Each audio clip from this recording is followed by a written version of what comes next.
Marie-Hélène Delmont, bonjour. Bonjour. Vous êtes professeure associée à HEC en charge de l'exécutif master spécialisé MSIT pour Management stratégique de l'information et des technologies, un master en partenariat avec Mines Paris Tech. Alors on va parler des fonctions SI qui deviennent hautement stratégiques dans l'entreprise dans un contexte de transformation numérique de l'activité.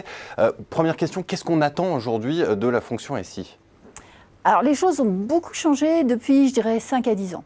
Vous replacez 5 à 10 ans passés, on attendait de la fonction informatique tout simplement que ça fonctionne. Donc c'était une fonction de support dont on essayait de limiter les coûts. Alors aujourd'hui, la vision de cette fonction, elle s'est éloignée de cette vision de support pour aller vers une vision beaucoup plus tournée vers l'innovation. Vous l'avez dit, la transformation numérique, ça change complètement les règles du jeu pour l'entreprise. Et donc on attend des technologies de l'information et donc de la DSI qu'elles aident à faire cette adaptation, cette transformation nécessaire face au marché. Qu'est-ce que cette revalorisation de la fonction pose comme problème pour la DSI ? Alors pour la DSI, le moment est compliqué. Parce qu'en fait, ils doivent faire deux choses. Ils doivent tout d'abord assurer le fonctionnement courant des systèmes d'information.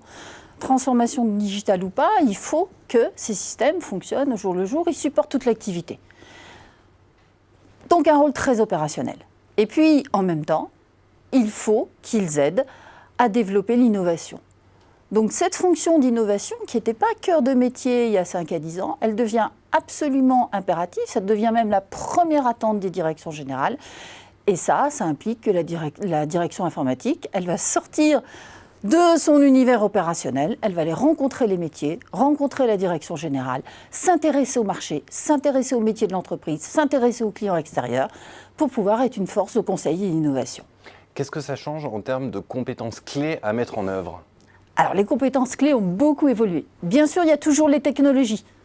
Ça, c'est l'expertise racine pour la DSI. Mais ça devient de plus en plus compliqué parce que les technologies se complexifient et l'écosystème technologique se complexifie aussi. Deuxième chose, il y a les méthodes. Alors les méthodes, elles sont en train de se révolutionner. Donc maintenant, dans les DSI, il faut pouvoir mettre en œuvre du design thinking, des méthodes agiles, faire des POC, faire des projets très rapides. Et ça, c'est un changement fondamental de méthode. On peut aller jusqu'à dire que c'est un changement culturel ?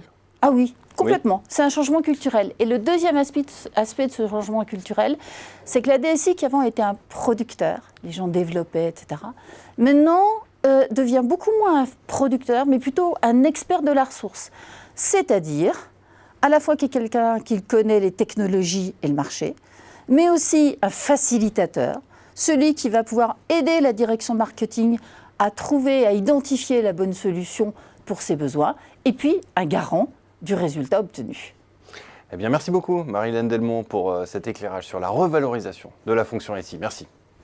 Merci à vous.